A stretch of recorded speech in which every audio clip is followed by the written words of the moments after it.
Hello guys! అందరూ ఎలా ఉన్నారు? బాగున్నారా? నేను 7 శనివారాల వ్రతం చేస్తున్నాను కదా! అయితే థర్డ్ వీక్ అనమాట.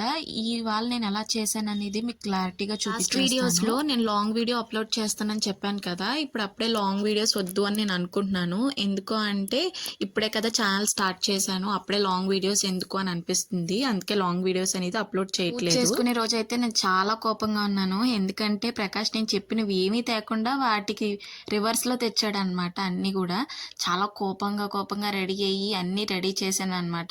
అలాగని దేవుడి మీద ఏమీ చూపించలేదు. ప్రశాంతంగా చేసుకోవాలి అనుకున్నాను. కానీ అలా చిన్న డిస్టర్బెన్స్ రాబోయేటప్పటికి చిన్న అప్సెట్ అయిపోయాను అనమాట. నేను పూజకు కావాల్సినవి అన్నీ ముందు రోజే తెప్పించేసుకుంటాను అనమాట. అందువల్ల చిన్న డిస్టర్బెన్స్ వచ్చింది.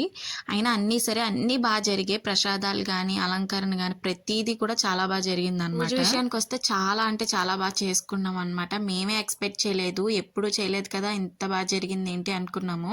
అలాగే స్వామివారి ఫేస్లో కూడా చిన్న స్మైల్ కనిపించబోయేటప్పటికి మా ఇద్దరికి ఆనందం అంతా ఇంత కాదనమాట. అంత హ్యాపీగా ఉన్నాం మేము ఆ రోజు. పూజ మొదలయ్యేటప్పుడు కోపంగా ఉన్నానని చెప్పాను కదా, ప్రసాదం కానీ బొత్తులు కానీ ఏవి కూడా సరిగ్గా అవ్వలేదన్నమాట. అప్పుడు నేను చాలా డిస్టర్బ్ అయిపోయాను. ప్రసాదానికి ఒక నొక్కు కావాల్సి ఇంకో నొక్కు తెచ్చేసాడు. అయినా సరే ఆ నొక్కుతోనే ప్రసాదం చేసేసాను. సరే అలా వస్తుందో అనుకున్నాను.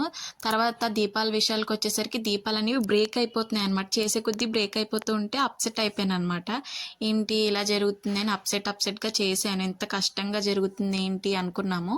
కానీ పూజ విషయానికి వస్తే మాత్రం అస్సలు ఇబ్బంది పెట్టలేదు. చాలా అంటే చాలా బాగా చేసుకున్నాను. For watching, please do subscribe guys.